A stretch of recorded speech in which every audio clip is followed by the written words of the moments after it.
Halo Visipers, balik lagi nih bareng gue di podcastnya BEM Visip. Hari ini gue Vian, ditemenin sama partner gue.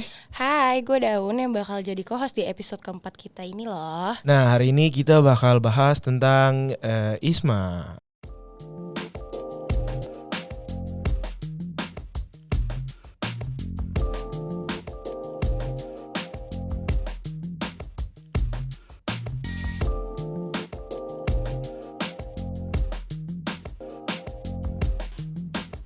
Nah, topik hari ini tuh menarik banget dan istimewa gitu kan. Siapa sih yang nggak mau dikasih kesempatan buat kuliah di luar negeri, ya kan ya Don ya? Ya bener banget dong, karena ini tuh sebenarnya udah di-spill nih tipis-tipis. Jadi di sini kita bakalan ngasih tahu aja kali ya. Hari ini tuh kita bakalan ngebahas tentang serba-serbi ISMA nih. Kayak gimana cara daftarnya dan apa aja sih tripsnya. Nah di sini kita udah ini nih sama tamu-tamu kita yang bakal bantu kita buat jawab ISMA. Di sini gue udah bareng Kazawa yang kebetulan diterima di Korea University di Korea. Dia dari jurusan HI. Terus ada Kak Ica yang diterima di University of York di London. Juga di jurusan HI 19 ya. Nah di sini Kak coba Kak kenalin nama, terus proses keterimanya di batch berapa? Boleh Kak? Oke. Halo Vian sama Daun. Aku mau ngucapin thank you juga buat BEM Visip udah ngasih kita Sama-sama, opportunity buat sharing. Kenalin, nama aku Ailsa. Kemarin alhamdulillah keterima di University of York thanks to ISMA dan Kampus Merdeka. Aku dari hubungan internasional tahun 2019 dan pas di University of York itu tadi aku koreksi dikit ya, itu di York bukan di London. Aku majornya politics. Oh, Keren menarik banget. tuh. Kalau Kazawa? Oh ya, annyeonghaseyo. Annyeonghaseyo. Iya, jadi nama aku Zalwa, aku dari HI Hubungan Internasional tahun 2019. Dan alhamdulillah kemarin aku baru aja pulang dari Korea Selatan karena aku dapat kesempatan ISMA 2021 di Korea University. Dan untuk jurusan sendiri, karena kita exchange student, kita dikasih kebebasan untuk milih. Jadi aku nggak ada jurusan yang pasti dan aku bisa ambil matkul di luar HI di sana. Terus kakak ngambil apa kak? Jadinya? Aku kemarin ngambil mata kuliah yang berhubungan dengan budaya Korea. Karena aku ke Korea, aku mau belajar Kulturnya ya? kulturnya langsung di sana. Jadi aku ambil matkul di Fakultas Liberal Arts mereka, ada juga matkul di Fakultas Kesehatannya mereka. Jadi aku belajar tentang sejarah Korea, K-pop pun aku juga belajar. Jadi itu sih. Tapi kakak itu suka K-pop gak sih? Suka dong. Suka. Jadi sejalan ya sama Korean University-nya di Korea. Itu kakak di situ sering jalan-jalan gak, kayak beli merchandise-nya atau mungkin ke konser-konsernya? Sejujurnya iya. Jadi di sana merch-nya lebih murah ya daripada kalau beli di Indo ya? Iya, karena kalau udah nyampe Indo itu ada pajak, bea cukai gitu kan. Kalau di sana karena aku udah maksudnya aku emang ISMA itu udah rencana ke Korea University, ke Korea Selatan. Jadi academic school jalan-jalannya juga jalan. Asik banget. Kalau Kak Lisa, York itu di kayak Greater London kan ya, masih masuk London tapi bukan di London yang utama, maksudnya kayak di agak luaran dikit, ya bukan sih? Dia tuh like a totally different city, jadi dia up north. Lebih ke north ya? Aku waktu itu ke London naik bus itu 6 jam, jadi emang cukup jauh jauh sih. Jauh banget. Jadi jauh ya. Nah di situ kakak di UK itu mungkin di York jalan-jalan gak kak, sightseeing atau apa? Kalau sightseeing sih aku ke Manchester, ke Manchester United lah obviously. Terus ada beach juga di up north itu ke Whitby, sama waktu itu jalan-jalan ke London juga. Tapi itu mahal gak sih kak kayak transportnya? Transportnya sih jujur lumayan ya kalau naik kereta. Makanya dari pas aku ke York ke London itu aku naik bis dan itu cukup murah, cuman 11 pounds. Tapi kalau naik kereta itu bisa sampai 20 sampai 30 pounds gitu. Tapi situ weathernya tuh sejelek apa yang dibicarain orang-orang gak sih, kayak dingin dan muram gitu, apa mungkin lebih ke panas gitu? Waktu itu kakak summer ya? Aku waktu itu winter. Oh winter, jadi dingin banget dong. Dingin banget. Dingin banget. Sampai Nggak negatif ada, nggak? Iya sih sampai negatif. Terus Tapi nggak ada matahari sama sekali sih Nggak ada karena matahari. waktu itu. Jadi ekstrim sih cuacanya dan sering ada apa ya? You can't really call it blizzard, tapi lebih kayak anginnya tuh gede ya, banyak. gede. Extreme lah weathernya. Sering hujan juga. Ya udah, kita langsung bahas ke topik utama podcast ini aja kali ya. Oke nih Kak, aku mau tanya kira-kira ISMA ini apa sih? Terus juga program ini berasal dari mana? Coba Kak mau kasih apa dulu yang menjawab? Kak Salwa dulu. Oke. Jadi ISMA ini singkatan dari Indonesian International Student Mobility Awards. Ini merupakan salah satu program dari Kampus Merdeka, berarti di bawahnya Kemdikbud Ristek. Dan di program ini kita dikasih mahasiswa di seluruh Indonesia, gak mikir kamu dari kampus manapun, itu kamu dapat kesempatan untuk bisa belajar di luar negeri, di top universities in the world. Around the world ya? Iya, around the world. Nggak cuma di Asia, nggak cuma di Europe, even di US, di Europe, ya, Aussie semuanya kayak. ya. Jadi itu kesempatan bagus banget buat mahasiswa yang emang mungkin ada mimpi ngelanjutin studi ke luar negeri atau pengen ngerasain jalan-jalan ke luar negeri tapi sambil produktif belajar lah iming-imingnya. Jadi itu program dari pemerintah yang support mahasiswa untuk bisa belajar di luar negeri gitu. Jadi ini termasuk program pemerintah Kampus Merdeka itu ya? Iya benar. Oke. Aku mau tanya nih, jadi kakak tuh tahu nggak sih, Kak Lisa mungkin ya, tahu nggak sih awal mula program ini tuh dari mana? Terus kayak ada sosialisasi kampus nggak? Terus kakak juga taunya dari apa gitu, sosial media atau mungkin teman, gimana tuh Kak? Kalau awalnya itu aku tahu ISMA tuh dari shout out to Demas, by the way, dia waktu itu ngasih tahu di grup angkatan. Terus aku kayak apa ini ISMA gitu kan. Terus akhirnya coba-coba aja iseng-iseng berhadiah gitu kan. Sebenarnya yang menarik dari program ISMA ini, aku kan dari SMA tuh udah pengen kuliah di Inggris ya, tapi emang aku udah ke bazarnya, aku udah research dan segala macem. Kuliah di Inggris itu nggak bisa langsung kalau kalian itu dari sekolah yang pakai kurikulum di Indonesia gitu. Harus dari kurikulum IB atau Cambridge. Kalau enggak, kalian di sana harus ikut penyetaraan namanya foundation, and it's expensive banget. Mahal. Gitu kan. Iya, jadi ya udah gitu, aku mengubur mimpi itu. Tapi menariknya dari ISMA ini, kita bisa dapat kesempatan 1 semester buat belajar di sana tanpa harus foundation dulu gitu. Penyetaraan itu ya?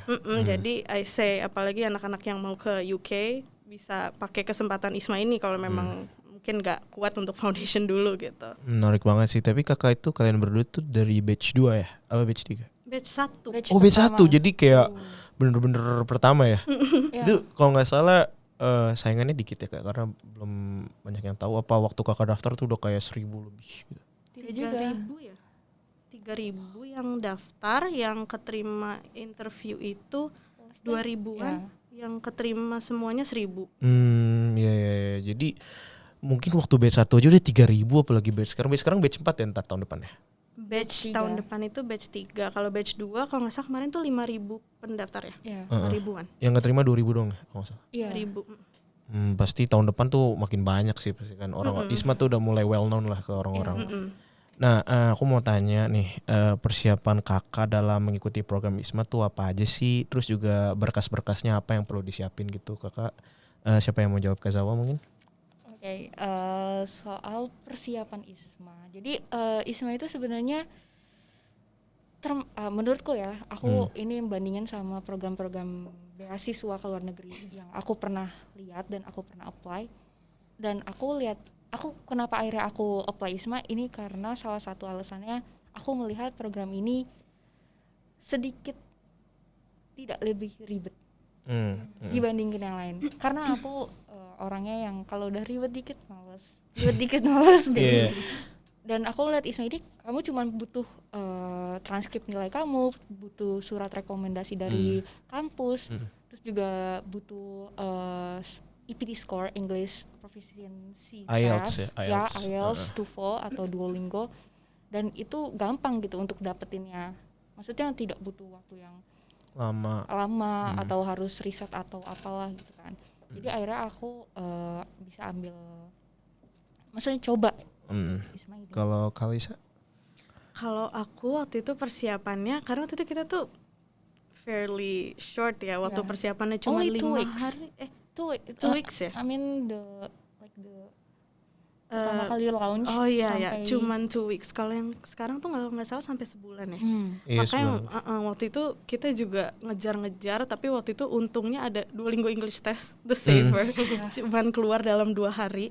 Tapi emang waktu itu cukup ini juga sih struggle, karena banyak yang bilang kayak Duolingo English Test pakai AI, jadi matanya nggak boleh kemana-mana, terus kursornya mouse-nya harus yang bagus, kalau keluar-keluar nanti invalid. Banyak lah thread di Twitter yang ngomongin tentang Duolingo English Test. Jadi emang waktu itu agak panik juga sih, gimana ya nyari ruangan yang cukup sunyi dan tenang buat Duolingo English Test. Tapi alhamdulillah sih semuanya lancar-lancar aja. Aku boleh spill dikit cerita aku. boleh Kak, boleh. Karena makanya ini sebagai catatan buat teman-teman yang nantinya mau ambil ISMA. If you have like the plan to apply ISMA, siapin si EPT score-nya dari sekarang. Mau TOEFL, mau IELTS, mau Duolingo. Biar nggak mepet nggak sih Kak? Iya bener. Karena you never know nilai aku nggak tahu ya, maksudnya aku nggak mendoakan, tapi aku nggak either nilai kalian yang ternyata tidak memuaskan atau either tes kalian tidak terbaca, itu ada aja kejadiannya.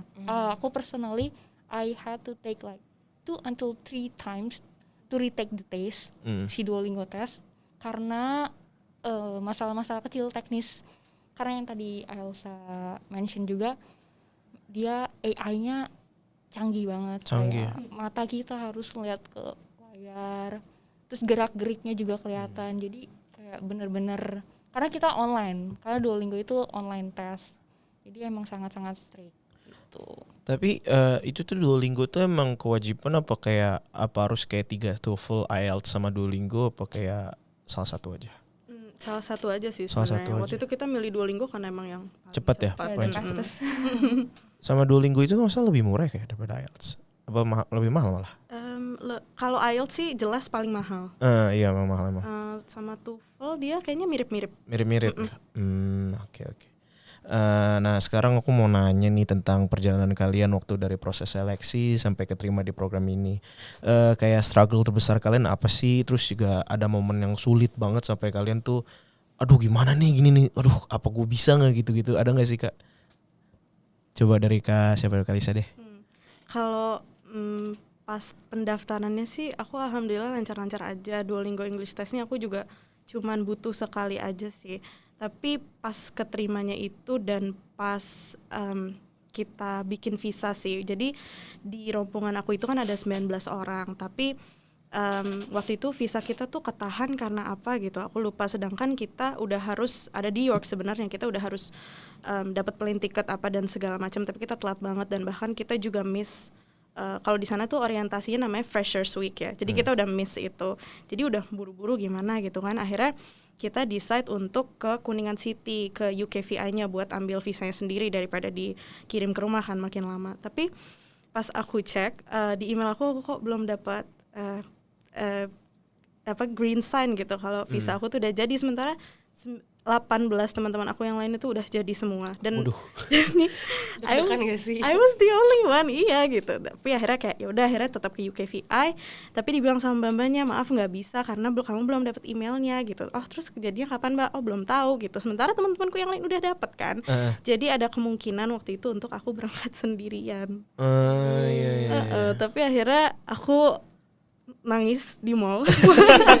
Iya sih, pasti tekanannya gede banget itu. Mikirin banget ya sih. Bingung, tapi akhirnya pas aku lagi nangis-nangis sendirian gitu, tapi dapat emailnya. Terus pas ke atas, iya kayak frantic banget.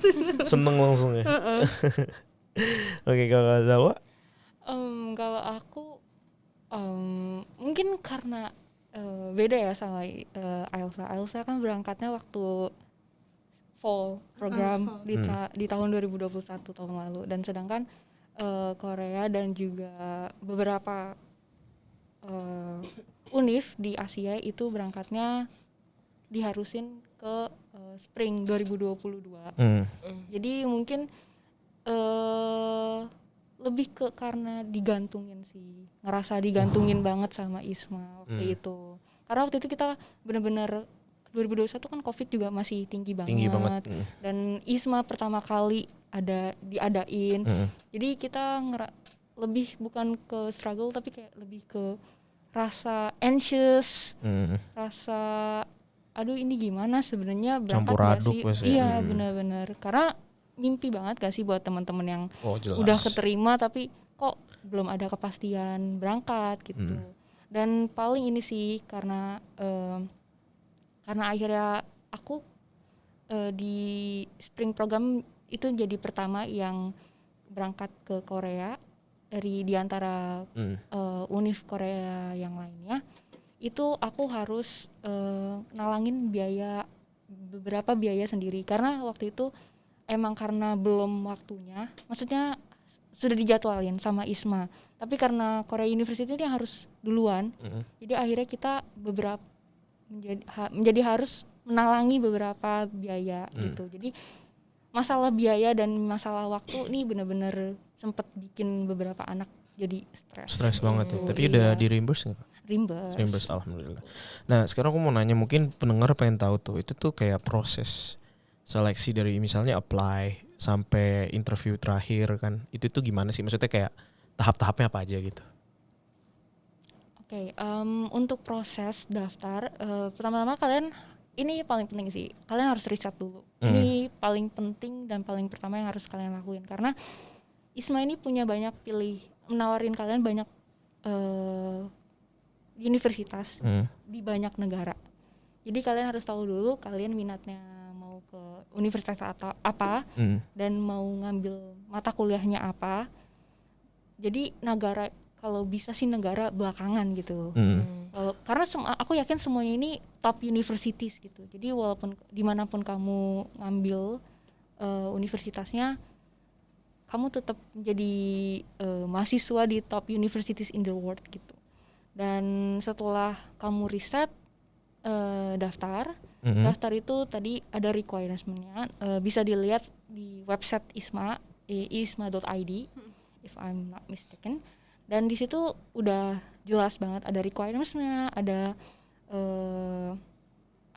terus juga kemarin baru aja launch, I don't know Isma AC, Isma Alumni Club. Jadi ini wadah yang dibuat sama alumni Isma dari yang batch pertama. Itu mereka ngasih wadah buat si pendaftar Isma ini bisa baca gitu. Kalau misalkan cerita Isma tuh sebelumnya seperti apa, kehidupannya di sana, terus juga banyak lah cerita-cerita yang dituangin di website Isma IC ini. Dan juga ada juga program-program Isma IC ini akhirnya ada mentoring gitu juga buat Isma yang batch 2 kemarin ini. Terus setelah cek websitenya, daftar dan penuhin requirement-nya, Elsa mungkin lanjutin. Habis itu kita interview ya? Ya, nunggu interview. Bukannya ada tes dulu, tes kayak apa sih? Tes kenegaraan ya kalau nggak salah. Nah itu yang batch ini. Kalau yang batch kita nggak ada. Jadi ya? Kita cuman berkas terus langsung straight to interview. Itu kok nggak salah pas di interview juga dia minta kayak letter of recommendation gitu dari universitas UPN gitu ya, sama kayak personnya gitu loh, kayak apa sih namanya. Jadi kalau misalnya kakak tuh dulu punya pengalaman organisasi, bisa diarahin buat interviewnya ngomong sama kayak ketua BEM kakak waktu itu gitu nggak sih? Reference ya kan? gitu ya? Iya reference gitu, ya kan ya? Iya, tapi kalau itu lebih dimintain sama host university-nya sih. Oh. Kalau interview lebih cuman bahas esai kamu aja, sama kenapa pengen kesana gitu. Oke. Jadi tetap harus ngelihat lagi, karena sepertinya beda batch, beda aturan juga ya. Beda mainnya juga. Jadi ya mungkin untuk requirement-nya bakal sama-sama mirip-mirip. Tapi itu sih yang paling penting tadi, tahu dulu mau kemana. Oke, tapi setelah interview udah nunggu hasil itu.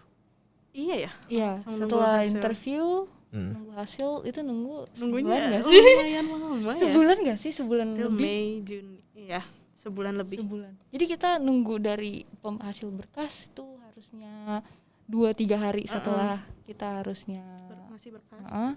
itu pengumuman interview, tapi itu nggak berapa minggu ya. Iya berapa minggu? And then after the interview itu harusnya juga cuman beberapa Berapa hari, minggu doang. jadinya sebulan. Jadi benar-benar karena batch pertama mungkin ya, jadi kayak dan nggak expect bakal 1.000-2.000-an yang Pilot project. Iya. Tapi Itu kalau boleh tahu ya kan prosesnya berarti berapa lama ya totalnya buat nunggu sampai benar-benar ada kepastian kalau kalian lolos? Kita tuh pendaftaran April. ya April, Mei, Juni, sampai akhir Mei lah ya. ya Jadi awal April sampai akhir Mei. lolos sampai dapet dapet. Oh berarti sekitar sebulanan lah ya Iya. prosesnya. And there's also a funny story. Waktu pengumuman itu banyak banget yang dapet lolos dan banyak banget yang dapet nggak lolos. Oh Tapi it's still Kayak error gitu ya. Oh. Karena temanku ada yang di awal dapet lolos, but then Taunya enggak. ya Ih, nyesek banget gak sih? itu gimana maksudnya kayak setelah itu jadi nggak lolos?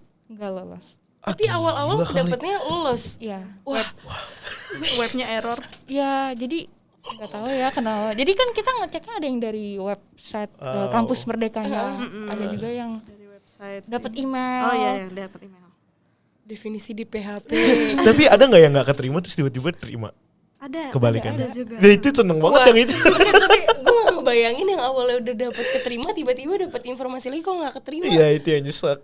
Tapi tuh kayak dikasih tahu gak sih skor nilai kalian tuh berapa atau ada kekurangan apa ya pada saat kalian gak masuk atau emang udah cuma pengumuman lolos dan gak lolosnya aja? Cuma pengumuman. Nyesek gak sih lo kayak awal seneng nih tiba-tiba gak keterima terus jadi overthinking gak sih? Gue gak lolos di mana nih? Wah kacau. Even after the announcement banyak kan kita ada Telegram tuh ada grup. Oh iya. Banyak yang protes Hmm. IPK aku 3,9 something. something. Tapi kenapa nggak lolos gitu. Jadi banyak faktor sih emang, nggak cuma melulu dari IPK atau dari prestasi. I don't really know what they're looking for sih Yeah. sebenarnya. Berarti tidak menjamin ya dengan Ya. nilai tinggi pun bukan berarti bisa masuk ke ISMA juga Makanya ya. semua harus balance gitu. IPK-mu, IPT score-mu, terus juga Organisasi. esai Ya, SI. itu sih. Wow. Oke, selanjutnya nih, aku bakal pengen tanya-tanya nih soal jurusan. Nah, jurusan yang kita ambil ini nih, nantinya tuh kayak harus sesuai gak sih sama jurusan yang bakalan kita di kuliah ini. Jadi misalkan kayak, aku kan sekarang ambil politik nih, entah aku nanti pengen, amin dapat keterima di ISMA, apakah aku harus juga ngambil politik juga kah, atau aku bisa melenceng ke yang lain gitu? Kalau mungkin aku nggak seberani Zalwa ya ngambil matkul Fikas. Jadi aku di sana ambilnya politik semua sih biar selinear sama hubungan internasional lah gitu. Kalau sebenarnya kalau dari ISMA-nya itu kita dianjurkan buat ambil lintas jurusan. Tapi karena memang aku tertarik di UK sama perpolitikannya dan juga karena ya powerful countries and hegemonic and other things lah kayak gitu, aku tertarik banget belajar politik langsung di tempat yang selama ini selalu kita omongin di kelas lah gitu. Jadi gak apa-apa sih sebenarnya kalau mau ambil linear, tapi gak apa-apa juga kalau kamu mau lintas jurusan asal ya kuat kayak Mbak Zalwa ini. Wow, oke. Sebenarnya nggak gitu juga. Gimana? Enggak, jadi benar ISMA itu nge-encourage kita buat ambil matkul yang nggak sejurusan sama kita, karena emang ada I don't know 10 keys, 10 competencies di ISMA dan salah satunya tuh yaitu maksudnya kamu harus ngambil matkul yang sesuai dengan 10 competencies itu, dan mostly itu soal intelligent IT Culture. dan culture. Jadi aku dari hubungan internasional, tapi matkul yang aku ambil di sana matkul apa ya, lebih bebas gitu, kayak budaya Korea, terus juga soal tadi yang matkul Fikes itu karena aku tertarik karena judulnya ya, Introduction to Global Health. Wah, sangat-sangat HI nih. Tapi ternyata aku belajar soal penyakit, soal virus dan teman-temannya. Tapi it's fun tuh. Iya. You're Berarti brave. di ISMA ini ngasih kebebasan kita lah ya buat Iya. bisa ngambil jurusan selain di jurusan kita yang kita ambil di kuliah ini ya. Iya. Asik juga ya. Iya benar, dan mungkin aku bisa tambahin sedikit. Mungkin Boleh. kalau IELTSA itu matkulnya udah dikasih dari international office-nya sana ya. Awal, tapi kita masih boleh pilih-pilih matkul yang lain sih, asal kita cross check lagi ke ISMA-nya. Jadi memenuhi nggak core values-nya ISMA gitu. Ada temanku pengen ambil matematik something terus sama ISMA nggak dibolehin. Oh. Ya, jadi matkul yang kalian courses yang kalian lihat di website ISMA tuh belum fix. Jadi setelah kalian lolos, nanti kalian bakal laluin lagi proses buat isi-isi KRS. Dan di Korea University war KRS juga. Oh Kayak di iya. kita. Ya. Sama juga ya ngawur juga esai. Dan lebih parah, kalau kalian nonton K-drama, pasti kalian sering lihat mereka ke PC Bang, ke warnet. Oh iya iya. Ya, Iya. aku dan tahu. itu benar terjadi. Dan waktu aku war KRS itu Di benar-benar habis, aku nggak dapet kelas. Jadi sisa dapat kelas yang sisaan Iya, aja gitu. dapet kelas sisaan. Dan ternyata karena kita exchange student, kita ada salah satu I don't know, kayak program yang emang dibantu sama international office-nya buat masuk ke kelas yang kita mau gitu. Jadi tapi tetap aja kita harus nge-war. Ngawur sendiri tetap ya. Makanya akhirnya aku bisa dapet matkul Fikes tuh karena aku kalah war. Oh. I see. Berarti juga hectic juga ya ngewarnya ya. Oh wow. Seru sih tapi bener-bener Iya sih, kayak asik gak sih? Banyak hal baru yang pelajarin. bedanya kalau war KRS di sini kan nggak bisa dibuka Iya, nggak bisa. siakatnya. Kalau di sana buka tapi ya udah Habis, kosong, udah habis. langsung nol. Mm-mm. Wow, berarti bener cepet banget dong ya. Banget. Wow, Hmm, kita ya. Baru buka dikit ya langsung nge-like. susah nih. Oke nih, aku pengen nanya juga nih Kak. Buat ngelewatin wawancara nih, ada tips gak sih dari kalian buat gimana caranya kita wawancaranya mungkin bisa lebih fluent gitu, atau tips-tips wawancaranya biar bisa lebih enjoy, atau gimana cara menjawabnya gitu. Mungkin boleh dari Kak Elsa duluan. Kalau dari aku sih yang jelas do extensive research gitu ya. Jadi make sure kalau kalian ngejelasin univ pilihan kalian, negara pilihan kalian, apa yang pengen kalian pelajarin, itu manfaatnya nggak cuma untuk kalian doang. Karena kan ini beasiswa ya, they expect something from you dan they expect, oh gue mau ngeluarin sesuatu yang spesial nih buat anak ini. Kira-kira what can you give back to the country and what can you give back to your own community, and kira-kira kamu bisa ngasih apa sih buat di sana gitu. Apalagi yang tentang Indonesia lah yang ngebawa negara kita sendiri gitu sih. Extensive research-nya, dan juga make sure that kamu itu yakin sama pilihan kamu, bukan cuman karena kamu pengen jalan-jalan atau karena apa, tapi emang benar-benar kamu ada passion gitu. Kalau menurut aku sih beasiswa itu it's not only about the grades, the scores, or apa kayak book smart gitu, nggak selalu, tapi I think they're just looking for someone that's unique and stands out gitu. Jadi make sure kamu bisa showcase yourself dan kira-kira apa yang membedakan kamu dari Orang lain. lainnya Orang gitu. lainnya ya. Gitu dari aku. Oke, mungkin Kak Zalwa boleh. Kasarnya interview itu proses apa ya, double check esai kamu. Jadi benar-benar soal esai kamu tuh kayak ditanyain lagi sama si interviewernya. Jadi I encourage teman-teman yang daftar ISMA itu untuk nulis esai yang Motivating. lebih ke kalian antusias sama program ISMA ini, ya realistik. Oh iya. Jadi benar, mungkin kalian pengen terlihat, mungkin harus terlihat beda dan apa ya, ngasih do your best gitu. Tapi tetap harus kasih kayak, karena kalian pasti bakal dimintain kayak apa sih yang bisa kalian kasih kalau kalian kembali setelah pulang dari ISMA, dan kalian misalnya nggak ngasih jawaban yang cukup tidak realistis, dan itu pasti bakal ditanyain di interview. Jadi aku lebih ke saat interview tuh kasih jawaban yang kalian emang antusias sama program ISMA ini, tapi tetap realistis gitu. Dan juga aku bukan tipe orang yang fluent English. Aku tipe yang Inggrisnya pasif. Jadi aku cuman writing and reading. Dan saat mempersiapkan interview ini aku banyak dengerin podcast. Itu karena ngeboost banget skill ngomongku, skill apa ya, lebih ke pronunciation gitu kan.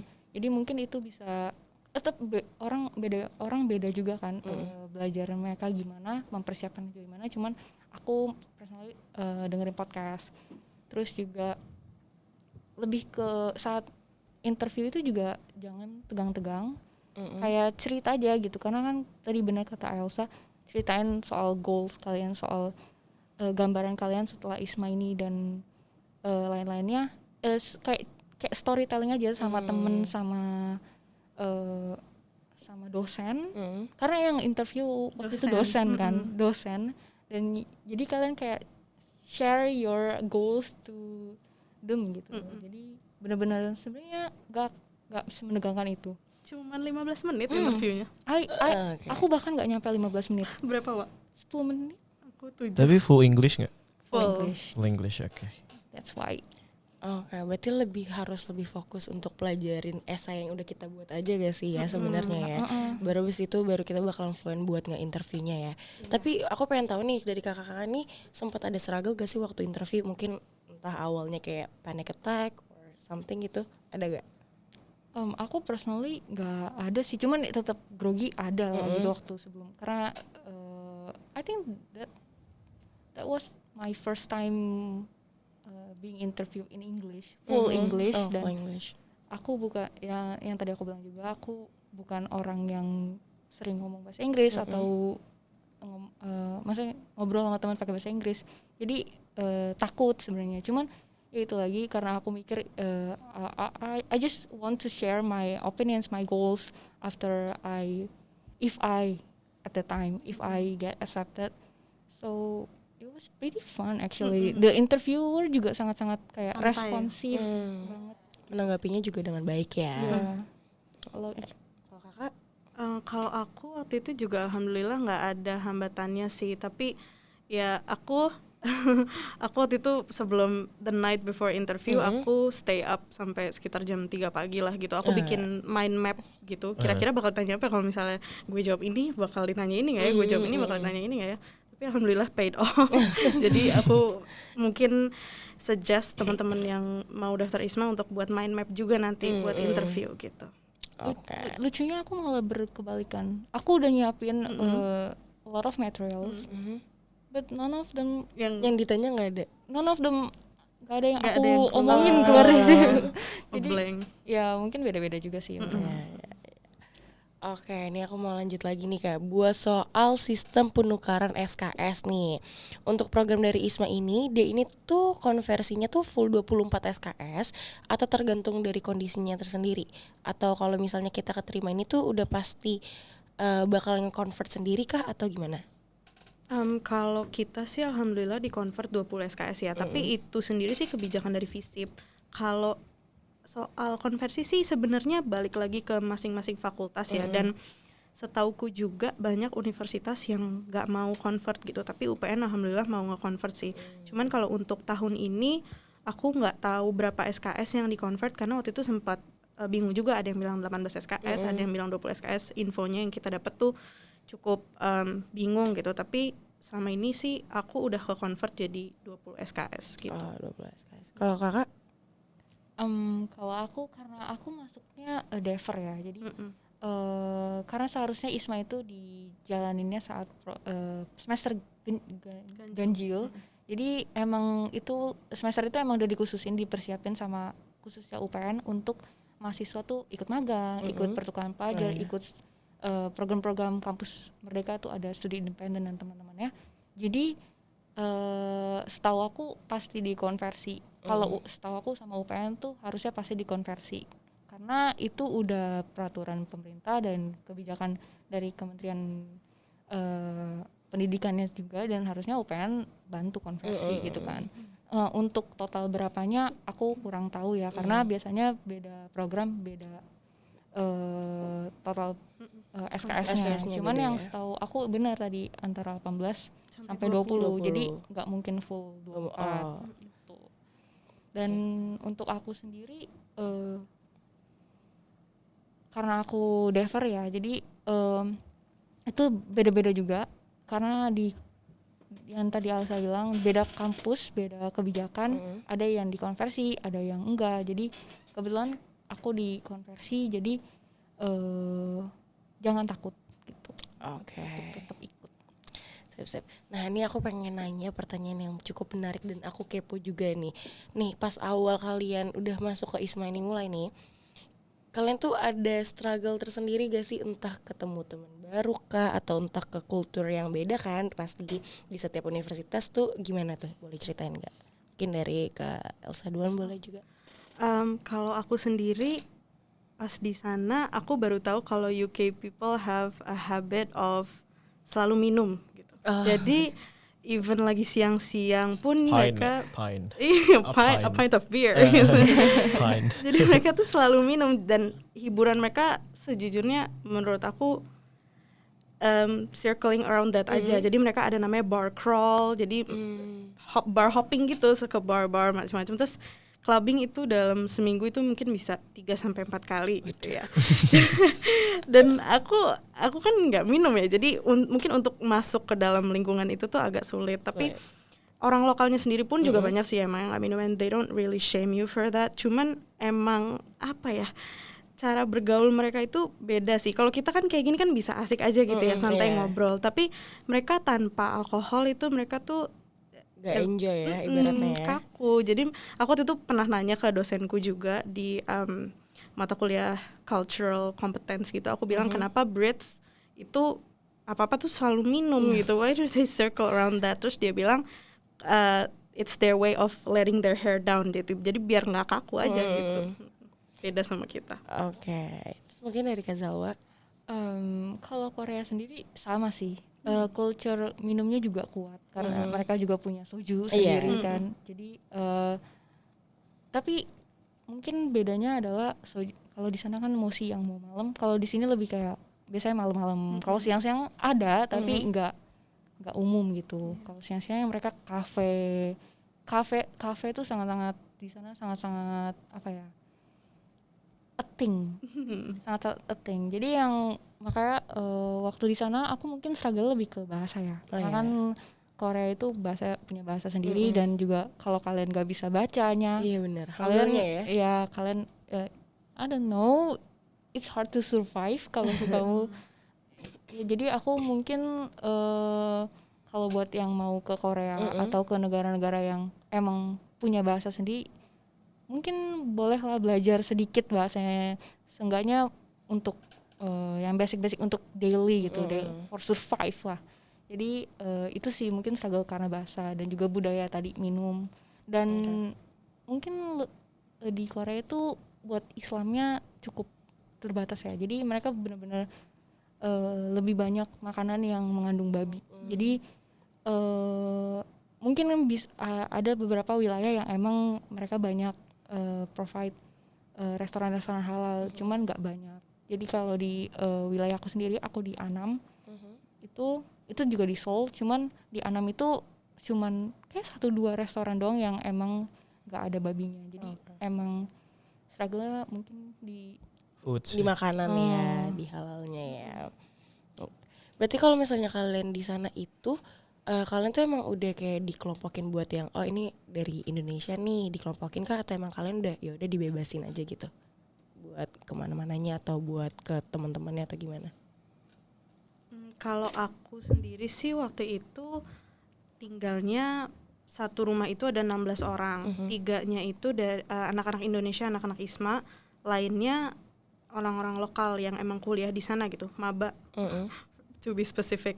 Jadi kita semua itu dibagi ke beberapa house dan jadi tinggalnya nggak bareng semua, cuman 3-4 orang di satu rumah gitu. Dan kalau kemana-mana sih dibebasin ya. Tapi kalau aku sendiri ada mata kuliah khusus, namanya waktu itu Intercultural Competence, Employability and skills gitu. Nah itu isinya anak ISMA semua. Jadi mata kuliah yang khusus dibikin buat anak ISMA dari York. Oke. Kalau untuk dari Kak Zalwanya? Kalau aku kemarin di anak-anak ISMA itu diharusin wajib tinggal di dorm. Kalau kampusnya ada dorm, jadi mungkin supaya aman dan supaya terkontrol aja kali ya, karena kan dorm itu langsung nyambung ke si international office-nya KU. Dan di dorm itu kemarin kebetulan dari US itu juga ada program yang mirip, namanya Teens. Jadi dari mereka ada 100 anak yang tinggal di dorm situ. Sedangkan dari ISMA ini ada 50 anak Indonesia yang tinggal di dorm. Jadi gak cuman dari US juga, dari berbagai negara, dari juga ada ya. Singapura ada, dari Prancis, macam-macam. Jadi tinggal di dorm itu sebenarnya juga kayak apa ya, way kita exchange culture juga, karena kita tinggal, kitchennya kan satu, tempat laundry juga satu, jadi kita ketemu gitu di elevator juga. Jadi kalau untuk kayak program khusus kayak kalau Elsa tadi ada mata kuliah khusus ya, kalau di KU nggak ada sih, cuman kita benar-benar dikasih wadah gitu, ada beberapa kali program dan juga acara yang kita bisa nge-share culture kita. Dan sempet itu Indonesia tuh menang di festival mereka itu, jadi kayak seru banget. Keren sih. Ya asik banget ya, soalnya kayak nggak cuma nambah pengetahuan tapi nambah teman-teman juga ya. Benar. Jadi bisa tahu satu sama lain dari berbagai negara ya. Wow, keren banget. Ya udah Kak, karena waktunya udah mepet banget, langsung aja aku mau nanya tentang tips nulis esai. Kan esai itu full English ya. Nah itu tuh kayak mungkin grammarnya perlu diperhatiin kah, atau writingnya juga nggak boleh jelek apa gimana? Coba Kak Kazawa. Kalau nulis esai yang gak bakal jauh-jauh beda sama jawaban aku yang tadi, sama kayak interview. Kalian harus bisa dan tahu goals kalian apa dulu. Kenapa kalian ikut ISMA dan kenapa kalian milih univ yang kalian mau ambil ini. Dan setelah dari situ kalian bakal bisa ngejabarin dan ngejawab pertanyaan-pertanyaan yang dikasih sama ISMA. Karena esai itu cuman dikit, cuman 3-4 nomor. Kalau iya. Aku kira tuh kayak esai full on ngasih tahu tentang motivasi ISMA apa, terus kayak general knowledge ISMA itu apa gitu-gitu. Cuman 200 kata ya bahkan. Jadi, maksudnya tiap pertanyaan. 4 pertanyaan, each question tuh cuma bisa dijawab 200 kata. Jadi benar-benar padat dan juga berisi gitu. Makanya ada interview ngebahas esai, that's why karena esainya kalian cuma bisa ngasih poin-poin dan kalian gak bisa jabarin gitu. Makanya mungkin tips dari aku itu sih ya be true with yourself aja sih. Yang kalian tulis di esai ini bukan karena kalian pengen keterima aja. Aku yakin maksudnya semua pasti pengen keterima, cuman aku mau kalian tuh jujur aja gitu. Kenapa ikut ini, Be dan yourself. ya itu sih paling. Kalisa? Kalau dari aku sendiri masih sama juga, do extensive research. Pokoknya karena itu cuma 200 kata, so you have to be really info dense di situ. Jelasin langkah-langkah kalian apa, steps kalian yang jelas, dan seperti tadi kata Zalwa juga, be realistic gitu. Jadi karena nanti di interview itu bakal di cross check lagi, what you wrote on your essay itu, nih you wrote that you're gonna istilahnya membawalah nama Indonesia di misalnya UK gitu. And how are you gonna do that gitu. Ada pertanyaan kayak kenapa mau ikut nggak sih gitu? Pasti ada lah ya. Sering ada. Terus kayak harus bisa juga jawab kenapa country itu, kenapa university itu, dan kenapa nggak di Indonesia aja gitu. Oh menarik sih. Ya, karena di di interview itu pasti ada juga pertanyaan-pertanyaan lanjutan, pertanyaan-pertanyaan unexpected question yang kita sebenarnya nggak siapin jawabannya, tapi ternyata ditanyain. Jadi kalau kalian udah memenuhi apa yang kalian tulis di esai dan kalian tahu saat ditanya di interview, you're set. You're set ya. Jadi kayak harus pahamin aja apa yang kita tulis, sama general knowledge kita tambahin aja ya. Tambahin extensive research juga. Nah sekarang aku mau nanya, apa sih 3 do and don'ts-nya selama di program ini, daftar program ini, mungkin kali saja. Kalau 3 mungkin aku general aja ya. Kalau do's itu kalian harus benar-benar tahu kalian tuh passionnya di mana dan mau ngejarnya tuh apa sih di negara dan university tersebut. Karena di sana tuh nggak cuman jalan-jalan kayak liburan, you'll live there gitu for 3 to 5 months gitu. Jadi emang benar-benar harus tahu why kalian mau ke sana gitu. Kalau don't-nya ya, I'm gonna quote Maverick from Top Gun. Don't think, just do. Karena di beasiswa, any beasiswa sih sebenarnya, banyak berkas dan banyak hal-hal unexpected yang bakal kalian alamin gitu. Jadi ya udah nggak usah terlalu banyak mikir, just do. Mungkin nanti bakal ada perubahan atau mungkin kalian harus ngisi berkas banyak banget, just do it karena nanti juga bakal selesai pada akhirnya gitu. Kalau Dusnya mungkin nggak jauh beda dari Alsa karena kita berangkat itu rame-rame, mungkin lebih ke jangan terlalu selfish lah karena kita berangkat bareng-bareng juga sama teman-teman kita, jadi lebih ke kalian tinggal di sana bareng sama orang yang awalnya kalian gak kenal karena kita bareng-bareng dari Indonesia, dari universitas yang berbeda, gak kenal awalnya. Terus kenalan di situ ya? Ya kenalan di ISMA dan juga tinggal bareng, jadi harus ini ngelatih juga social skills. Social skills kita selama kita di sana dan juga mungkin dan kalaupun mau jalan-jalan, bisa kayak jalan-jalan, tapi tetap harus ingat kita punya kewajiban yaitu ya belajar tadi itu gitu. Mungkin yang aku bisa kasih, karena kalian di sana cuma ngambil matkul, nggak kayak kita di sini ngambil matkul cuma 3-4 courses yang kalian pelajarin dan sisanya kalian bisa ya udah isi waktu kalian mau jalan-jalan, mau belajar tentang budaya di sana atau mau sosialisasi sama teman-teman di sana, itu dimanfaatin sih. Mungkin kalau dance-nya be wise with money sih. Karena kalau kalian yang pertama kali nggak pernah tinggal sendiri atau ngurus diri sendiri, itu pasti susah kan kalau misalnya belum pernah.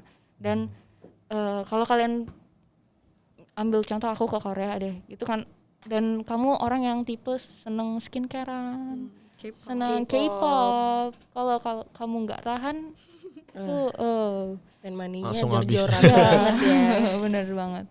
Beli perintilan-perintilannya juga tuh pasti tuh. Iya.